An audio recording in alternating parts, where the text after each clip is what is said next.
ಕುಳಿತುಕೊಂಡು ಚಾ ಕುಡಿದು ಮಾತನಾಡಲಿಕ್ಕೆ ನಿನ್ನೊಂದಿಗೆ ಸಂಬಂಧ ಬೆಳೆಸಲಿಕ್ಕೆ ಬಂದಿಲ್ಲ ಸತ್ಯವಂತ. ನಮ್ಮ ಮಾವಾಗೆ ಸಹಾಯಿಗೌಡ ನಿನ್ನ ತಮ್ಮನಿಗೆ ಸಂಪತ್ತಿಗೆ ಓದಿಸ್ಲಿಕ್ಕೆ ನಮ್ಮಿಂದ ಹಣ ತೆಗೆದುಕೊಂಡು ಹೋಗಿದ್ದೀಯಂತೆ. ವಸೂಲಿ ಮಾಡಬೇಕೆಂದು ಬಂದಿದ್ದೇನೆ.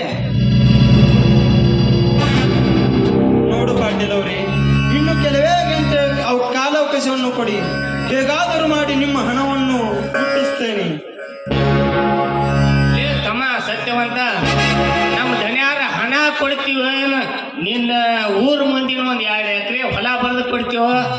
ಏನ್ ಮಾಡ್ತಿ ಹೇಳ್ಪ, ಪಟ್ನೆ ಹೇಳ್ಬಿಡು. 1-2 ಎಕರೆ ಹೊಲ, ಅದರಲ್ಲಿ ಯಾವುದಂತ ಬರೆದು ಕೊಡಲಿ ಗೋಮಾಸ್ತರಿ? ಯಾವುದಂತ ಬರೆದು? ನಿನ್ನ ವೇದಾಂತದ ಮಾತುಗಳು ನನಗೆ ಬೇಕಾಗಿಲ್ಲ ಸತ್ಯವಂತ. ಒಳ್ಳೆಯ ಮಾತಿನಿಂದ ಹೇಳುತ್ತೇನೆ, ಹಣ ಕೊಟ್ಟು ಹಣದ ಸಾಲದಿಂದ ಋಣಮುಕ್ತನಾಗೋ. ವಿಲ್ಲದಿದ್ದರೆ ತಪ್ಪಿದ್ದಲ್ಲ ಸತ್ಯವಂತ. ಇನ್ನು ಕಾಲಾದಿನ ಅವಕಾಶವನ್ನು ಕೊಡು. ಹೇಗಾದರೂ ಮಾಡಿ ನಿಮ್ಮ ಹಣ ಕೊಡುತ್ತೇನೆ. ನಿಮ್ಮ ಕೇಳುತ್ತೇನೆ ದನಿಗರೇ. ತಮ್ಮ ಕೈ ಮುಗಿದು ಕಾಲು ಬೀಳುದು ಏನು ಮಾಡಿದ್ರು. ಯಾಕಂದ್ರೆ ನಮ್ದು 10 ಬಡ್ಡಿ ಯಾವಾರ ಮೊದಲ ಇಡೀ ಕಿಲಾಟಿ ಊರಾಗ ಗೊತ್ತೈತಿಲ್ಲ. ನಮ್ಮ ದನಿಯಾರ ಯಾವಾರ ಹೆಂಗ್ ಐತಿ ಹೆಂಗಿಲ್ಲ ಅನ್ನೋದು ಗೊತ್ತೈತಿಲ್ಲ. ಮತ್ತ ಹಣ ಕೊಟ್ಟು ಋಣಮುಕ್ತನ ಆಗಿಬಿಡು. ಏನ್ ಮಾಡ್ತಪ್ಪ, ಎಷ್ಟು ದಿವಸ ಆಯ್ತು ರೊಕ್ಕ ತಗೊಂಡು ಹೋಗ್ಕಂದ ಬಡ್ಡಿನೂ ಇಲ್ಲ, ಗಂಟನೂ ಇಲ್ಲ, ಎಲ್ಲಾನು ಇಲ್ಲ. ಹಂಗ ಆ ಕಡೆ ಗಾಯಪಾರ ಹಂಗ ಹೋತಮ್ಮ. ಹಾಗೇನಿಲ್ಲ, ನನ್ನ ತಮ್ಮ ಸಂಪತ್ತನ್ನು ಓದಲೆಂದು ಓದ ಹಣ. ನನ್ನ ಸಂಪತ್ತಿಗೆ ಆರಾಮಿದ್ದಿದ್ದಿಲ್ಲ, ಅದಕ್ಕೆ ದವಾಖಾನೆಗೆ ತೋರಿಸಿದ್ದೀನಿ. ಹೌದು ಹೋತಮ್ಮ, ನಿಮ್ಮ ತಮ್ಮಗ ಆರಾಮಿದ್ದಿರಲ್ಲ, ಏನೋ ಜ್ವರ ಬಂದಿದ್ವತ್ತ, ಈಗ ಬೇಸ್ ಆಗ್ಯಾನ.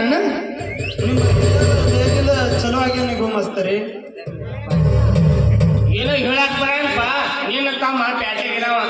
ಯಾಕಂದ್ರ ಈಗ ಕೆಟ್ಟ ಜಡ್ ಬಂದಾವ. ಪ್ಯಾಟೆಗಿರವ ನಿಮ್ಮ ಹುಡುಗ ಯಾವ ಜಡ್ ಬಂದು ಏನಾರ ಆಗೈತೆ ನೋಡು ತಮ್ಮ. ಚಪ್ಪಲಗಾರನಲ್ಲೋ ಗೋಮಾಸ್ತರಿ ನಮ್ಮ ತಮ್ಮ. ದುಡುದು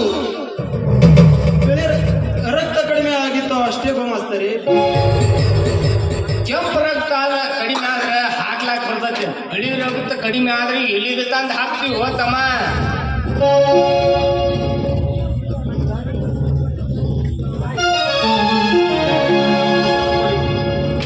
ಇನ್ನು ಮುಂದೆ ನಿಮ್ಮ ಹಣ ಕೊಟ್ಟು ಮುಕ್ತನಾಗುತ್ತೇನೆ.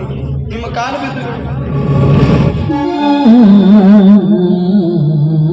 ನೋಡು ಸತ್ಯವಂತ, ಇದು ಒಂದು ಸಲ ಕ್ಷಮಿಸ್ತೇನೆ. ಮುಂದಾಗುವುದು ಮಹಾವಿದ್ಯಾನು ಮರಿಬೇಡ. ಮಹಾಭಾರತದ ವಿದ್ವಾಂಸರು ನಿನಗೆ ಹೇಗೆ ನಡೀತುದಂತ ಬರುತ್ತೇನೆ.